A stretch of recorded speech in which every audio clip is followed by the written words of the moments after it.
Hello, everyone, and welcome to our final week of the course.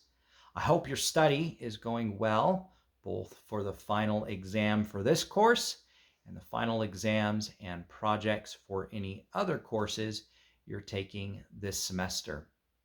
To put your mind at ease, give you a little bit of confidence running into this final week of our course, I wanted to go over both our ePortfolio final project and give you some tips for our final exam. So let's get started first by looking at our final project.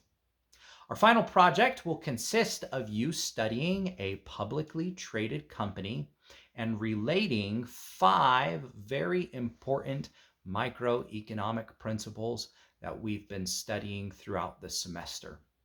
If I were to approach this final project, the first thing I would do for parts 1 through 5 is I would copy and paste each question in full, study out that question, make sure I'm answering every part, and finally making sure I am citing my work properly.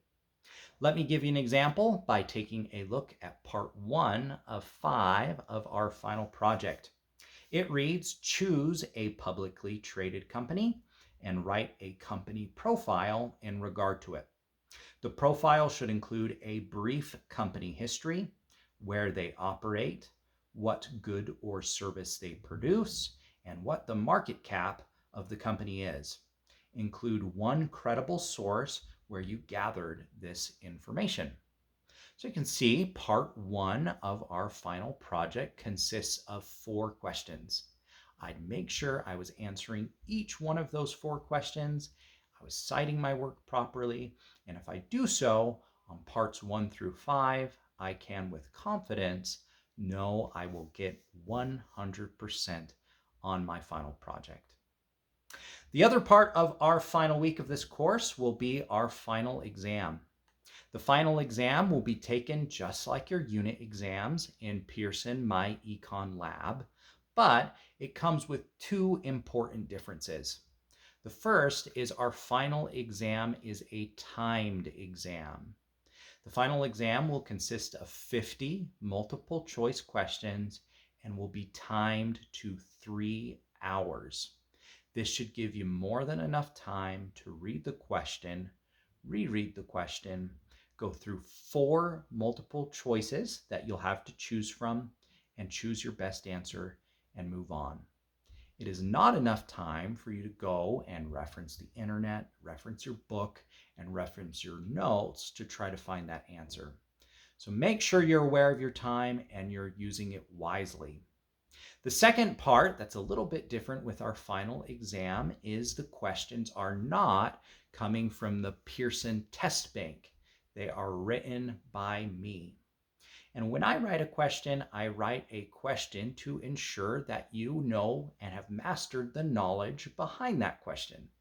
I'm not trying to trick you or give you an exam on exam taking. I can say, if you study your homework well, if you study the unit exams well, and you study the chapter highlights at the start of each chapter of our book that we've read and know that material, you will do fine on the final exam. To increase that confidence, let's go through and take a look at 4 actual questions you will approach in our final exam. Starting out with this question. If a person knowingly chooses to pay one firm more for a homogeneous product, which basic economic assumption are they violating? A, positive supply curve. B, free entry and exit. C, comparative advantage. Or D, the rational consumer. From those 4 multiple choice questions, there is only one economic assumption in there. And the one they are violating is the assumption of the rational consumer. Question 2 reads, imagine you can mow 3 lawns or clean 2 cars in an hour, and your friend Sally can mow 2 lawns and clean 4 cars in an hour. How would you describe your advantage over Sally? Is it a derivative advantage, A, B, a comparative advantage, C, an absolute advantage, or D, an inefficient advantage? Well, from those multiple choices, there's only two that we learned about in the text, and that is a comparative advantage and an absolute advantage. But if you reread the question, you'll see that you have an advantage in mowing lawns, but not cleaning cars over Sally. So you don't have an absolute advantage. You can rule that out. You have a B, comparative advantage. Question 3 reads, if a health and research institute found that consuming asparagus leads to heart problems, we would expect the demand curve for asparagus to A, shift left and equilibrium price to be lower, B, have no effect on equilibrium price or quantity, C, change the elasticity of the curve, or D, shift right and equilibrium price to be higher. Well, this is a simple supply and demand question, and if asparagus is causing heart problems, we would expect A, our demand curve to shift left and equilibrium price to be lower. The final one that I will give you, so everyone should at least be getting 4 out of 50 questions right on our final, is when discussing the difference between the short run and long run in economics, when does the long run occur? A, the period when production becomes profitable. B, after 10 years. C, the period when all factors and costs are fixed.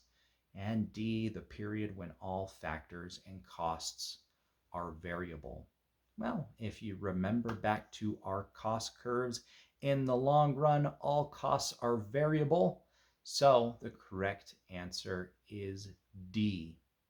I hope that gave you a good taste of the test, how it will be exactly, and gave you a little bit of confidence that you will do well on this test.